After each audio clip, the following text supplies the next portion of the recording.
Fired up footballers, welcome back to another episode of Spitting Previews. Jeffrey and finally James. James is back from his vacation. And we got a game tomorrow, folks. We got a game tomorrow against the Philadelphia Union. Did you know that, James? News to me. Yeah, you were busy catching Pokemon on Memorial Day. I was working on it. Yeah, doing what I can. Snorlax and all that stuff. Yeah, Charizards. Anyway, so the Fire have an away match at the Philadelphia Union. Here's some of the Union's breakdown right now. 12 matches played, recent form, 3-0 loss. So this is their last 5 games, going from the furthest of the 5th game I'm talking about. 3-0 loss against Toronto FC. Wow, struggling here. 1-0 loss at the Columbus Crew. 2-0 victory at Montreal. 4-1 W home against Real Salt Lake, and then at Red Bull, a 0-0 draw. So up and down, but a lot of away games. Finally getting the Fire back at home. They have 15 points, which puts them at one more than the Fire's 14. So that puts them in 7th place to the Fire's 8th place. They're both edging out right now. They're both edged out of the playoffs at the moment, trying to look, on the outside looking in. And they've got a lot of work to do. Both teams do. Yep, like you said. So 15 points. So that's 4 wins, 3 draws, 5 losses, and 12 matches played. They're averaging 1 goal a game. Average possession per game is at 52% possession. 14.6 shots per game. Here's their goal. Their GD is at -3, so that's 12 goals for. I believe that's a little bit better than the Fire's as well. Something like -5, if I recall correctly. Yes. Yep. I believe it's something around there. But 15 goals against for the Philadelphia Union. So again, that's a -3 GD right there. So. What do you think about that, James? What do you think about this upcoming game? Philly, we got a real good chance to take some points away, but we are going to be playing in Philly, so going on the road is always a struggle, but we did just take points. We've been better on the road. We ripped some points off Orlando. Yeah. However, that's in Orlando. That's in Florida, where the lads really know how to play. They practice there most of the preseason, so they're really used to the Florida temperatures and the Florida weathers and all that stuff. It was really only a jaunt down I-4 for them for what they're used to. Going up to Philly is going to be a different story. Who knows what the weather is going to be like. It's been getting better as summer's been coming along, but they're going to have those. They have those issues to deal with. Also, they really don't know what they're going to be dealing with on these wings, because Philly has been playing Picault and Epps instead of their usual stalwarts in Ilsinho and David Accam. Yeah. David Accam's been missing, so that's been interesting. So a little bit of rotation. So James was just mentioning a few of their wingers. So traditionally this year they've been bad against the counter. They have 9 goals from the open play. So from their 12 goals, 9 of them are from the open play, so they're not really dangerous on set pieces. They don't really have a really big goal leader either. CJ Sapong has not been potting them. He has 2 right now. Ilsinho has not been potting them. He has 2 as well. Barak Delcal has not been potting them. David Accam doesn't have a goal to his name. Yeah, so like James is saying, they're really lacking a lot of firepower. They do like short passes, so they're like a little bit more of a tiki-taka team, and they like going right. So like James has said, they're struggling to score goals. That's evident by their 12 goals for and 15 goals against. 15 ain't too bad. Right now, that's not too bad, but 12 goals for, that's pretty bad. So, they're really struggling to score some goals. They've been shut out quite a few games. Yes. So, the 3 of the 5 games I read to you, they were shut out. So, this might be, this Philadelphia Union game and the next couple of matches after this might be a perfect set of matches where the Chicago Fire can get on a very good run. An avenue back into the playoff picture. Yeah. And they really need to take all 3 points here against these guys. What else do they got going on? So, we'll get into the normal lineup. So, James already said a couple of their changes, but their lineup traditionally is pretty normal. So, they have Blake as their goalkeeper. He's been playing well. Gaddis is their left back, so it's a 4-2-3-1. A lot of MLS teams seem to be playing a 4-2-3-1. So, Gaddis left back. David Trusty. Austin Trusty, my apologies. Austin Trusty, my apologies. Been playing very well for them, a 19-year-old kid. McKenzie. One of their homegrown products, I believe. Yep.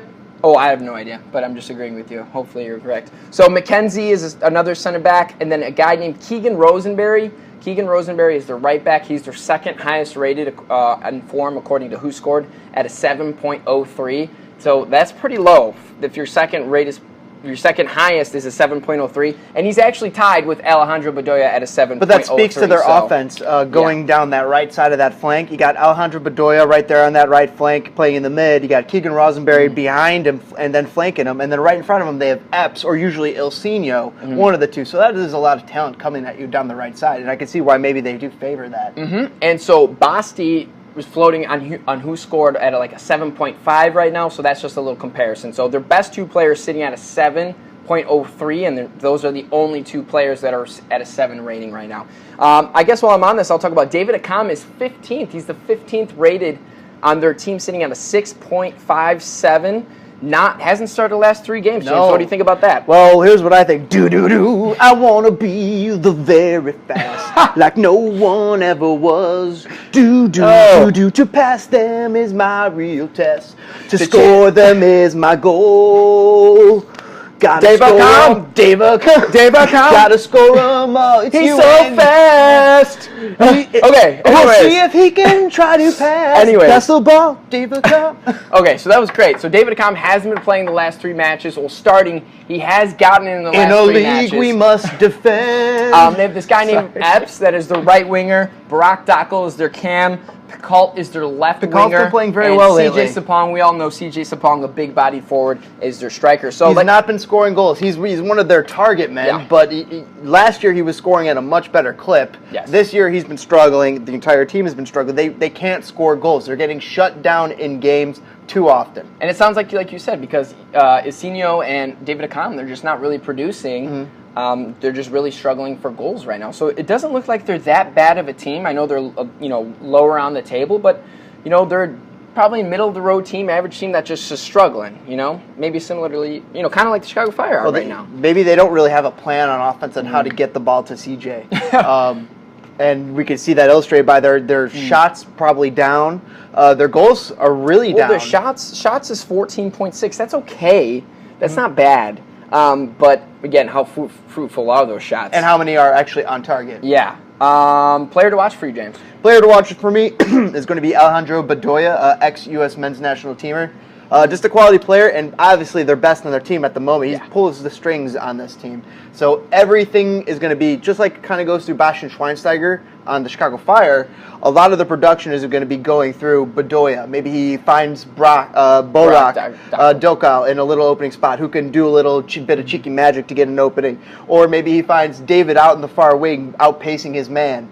Going against Kevin Ellis, he's going to have a field day if David is in fact starting, but I'd be surprised if he wasn't, because they're on short rest and he's going to be going against his old team. That was my thought. I'm going to actually go with David Accam. I think he's going to start. Usually managers will start a player if it's their ex-team, and he has been coming in the last 3 games, so maybe he has a chip on his shoulder and he could produce against his old mates. So yeah, I'm going to go with David Accam. He is, he's a player that doesn't need much, and he can score something or create something just like that. So we're going to go David Accam. James, predictions for you? It would be awful for David to open up his Philadelphia Union account on the Chicago Fire.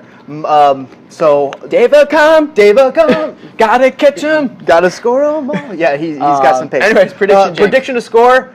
I'm predicting after the Fire willed out a match in Orlando, I think they could get another result here against Philadelphia Union, just riding off of those good vibes. Everybody they're celebrating with Pano on the sideline. Everybody's grouping hard together. You could tell that these boys, their adversity's coming on, and they're doing what they can to come together as a group. And maybe Pano is doing a little bit better than we've been thinking. So I'm going to go with a 2-1 Chicago Fire win, because I don't think that the Union are going to score. They're obviously wanting for goals. Yep. But I could see David Accam unlocking the Chicago Fire defense for 1. Okay, my turn. I'm going to say a 2-0 victory for the Men in Red. I'm going to say 2-0. Yeah, I'm going to say 2-0. I'm going to say Campos gets a brace. I'm just going a little different here. I don't know, because he's going Campos, because I think I've said Nico's going to score every game and he hasn't. So I'm trying to get off Nico, and hopefully he'll get on. Hopefully we don't have to depend on worldies. I'm trying to break the curse. But exactly, like you said, I really like, we never really doubted the players. We always had faith in the players and their work effort and what they do on the pitch. It's just the tactics are kind of wonky. And so really Pano played this weird amoeba shape zonal defense where he just dropped numbers in front of our box, almost parking the bus. I don't think we have to do that, and I don't think he will do that because we are playing a weaker team. So I'm excited to see maybe Pono try a more traditional, 4-2-3-1, and try to get that attack going. So I'm going to say a 2-0 victory. I think the Fire are going to keep riding high, and if Pono keeps, if Pono tweaks the tactics to what I think they should be, hopefully the Fire will get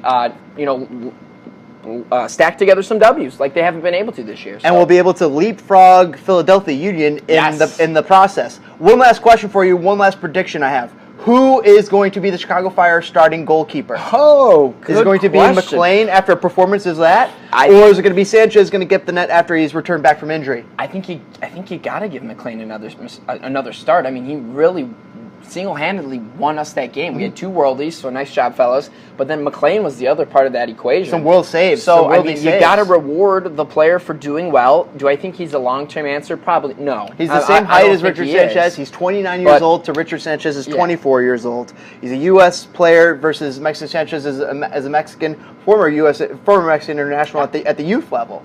So I don't see it starting some competition. The potential might be more so on Sanchez's side. However, maybe the better player right now is McLean, and we just don't know. Well, and again, Sanchez, he's had great games. He's had some, not terrible games, but up and down games. So, I mean, maybe this is something just to, light a fire under his butt and let McLean get a couple starts, and, hopefully this will make Sanchez just progress on any better. I like that idea, too. All right, guys, that's all from us today. If you enjoyed the analysis and you enjoyed the predictions, give us a like and toss any predictions and comments down in the comments below, and we'll see you guys later. Subscribe for more Spin Fire. I want to be the very best that no one ever was. See you guys. What you catch them is Dave Accom. He's going to score all the goals. Dave Accom.